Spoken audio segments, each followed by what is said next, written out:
A gente está de volta com o programa Mais Saúde agora. A gente vai bater um papo com o Dr. Dalson Feitosa, ele que é ortopedista. A gente vai falar de situações muito comuns do nosso dia a dia, que daí são as dores no pescoço e também na lombar.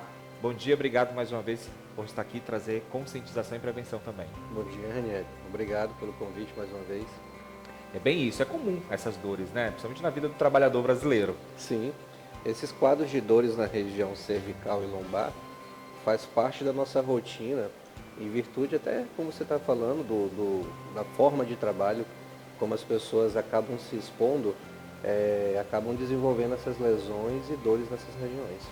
Olha, a gente começa falando aí das dores no pescoço, né? Essa dor cervical. Fator de risco para isso? Os fatores de risco estão muito relacionados a questões de traumas, né? Nós temos aí também a questão do fator idade, exposição à forma de trabalho. Muitas vezes você fica com o pescoço fletido, né? Com relação ao posicionamento da tela do computador. E isso acaba desenvolvendo uma sobrecarga na região do disco, que é uma estrutura que fica na região da coluna. E esse disco, com o tempo, ele desidrata e forma uma protusão. Essa protusão, ela comprime a região que a gente chama de canal medular e começa ocasionando dores. Essa questão da gente ter o celular na palma da mão, da forma que a gente vê o celular, está muito mais comum. Especialistas falam, né, com relação contra o celular. Isso também pode ser um fator de risco também, da forma como a gente está ali no dia a dia? Sim, hoje em dia nós temos observado um grande número de quadros de dores na região cervical em virtude do uso do celular de forma inadequada. E isso faz com que você aumente a pressão nessa região e o paciente começa a sentir dor, dormência, né? O famoso formigamento nas palmas das mãos também pode estar relacionado com sinais indiretos de uma compressão no canal medular na região cervical.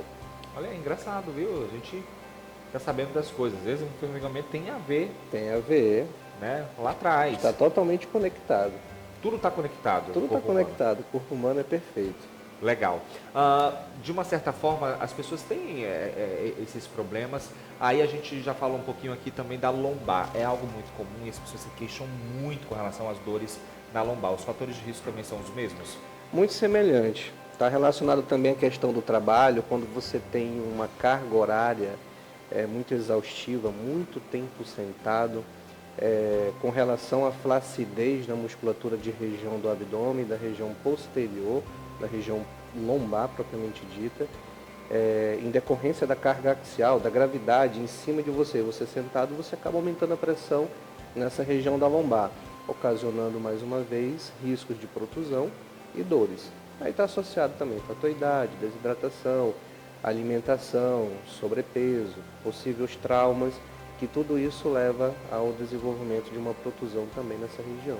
Olha, para você que está acompanhando o nosso programa, estou batendo um papo com o Dr. Dalson Feitosa, ele que é ortopedista. Se você tem alguma dúvida com relação a esses assuntos, é só seguir o doutor aqui nas redes sociais. Você pode mandar também a sua dúvida, a sua pergunta, seu questionamento pelo nosso número aqui da produção. Fica à vontade, tá?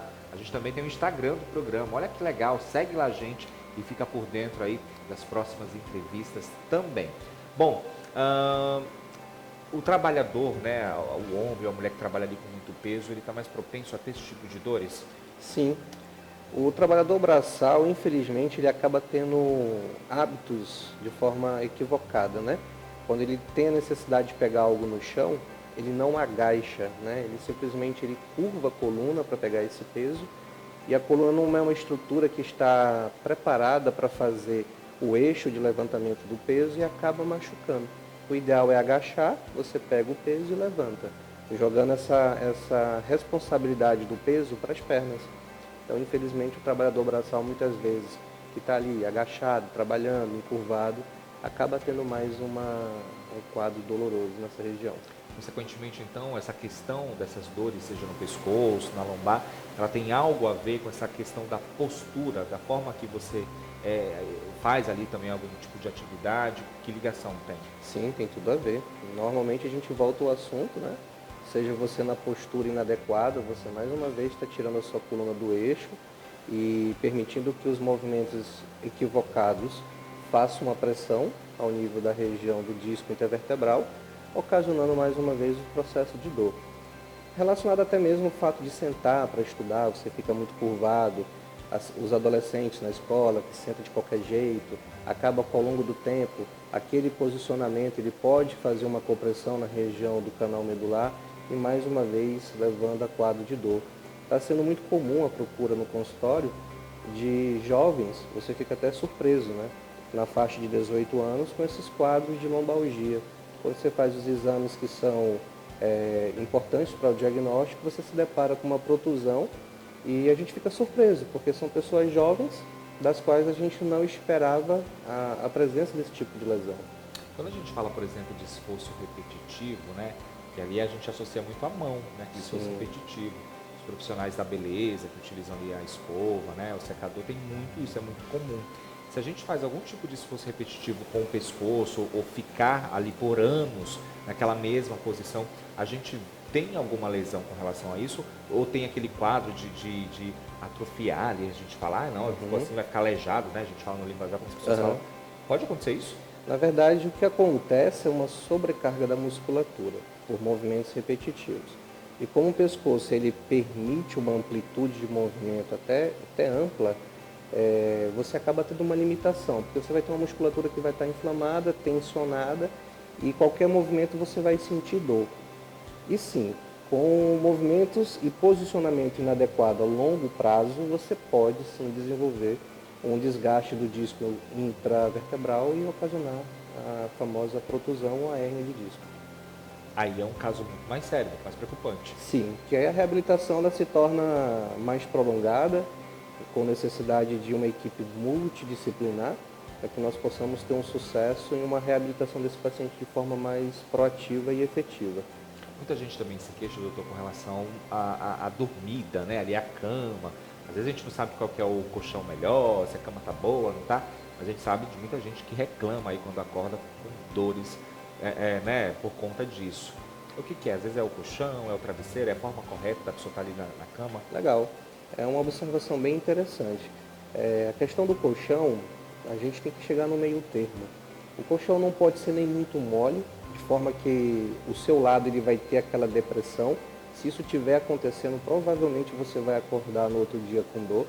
É interessante que você faça o rodízio, rodar o colchão, que vai mudar o lado. E ele também não pode ser tão duro. Isso daí é bom, porque daí a gente está prevenindo com nossas dores, né, de ficar rodando o colchão para lá, e o desgaste também do colchão, né? A gente já faz esse truquinho há muito tempo, mas aí pensando só no colchão, às vezes não é nem pensando na gente. É verdade. E ele também não pode ser tão duro. Então a gente chega no meio termo. Existem colchões bem interessantes que eles dão uma questão relacionada à densidade do colchão, que está relacionada ao peso da pessoa. Então, se for uma pessoa solteira, vai ver o peso dele e a densidade relativa. Se for um casal, soma o peso do casal, que também vai estar relacionado à densidade desse colchão. E aí ele se torna um padrão mais efetivo e mais assertivo no caso da escolha.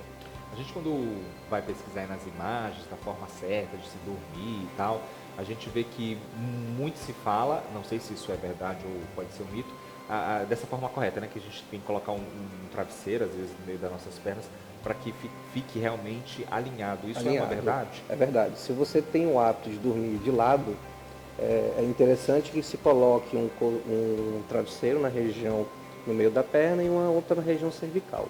Dessa forma você vai ter a coluna completamente alinhada.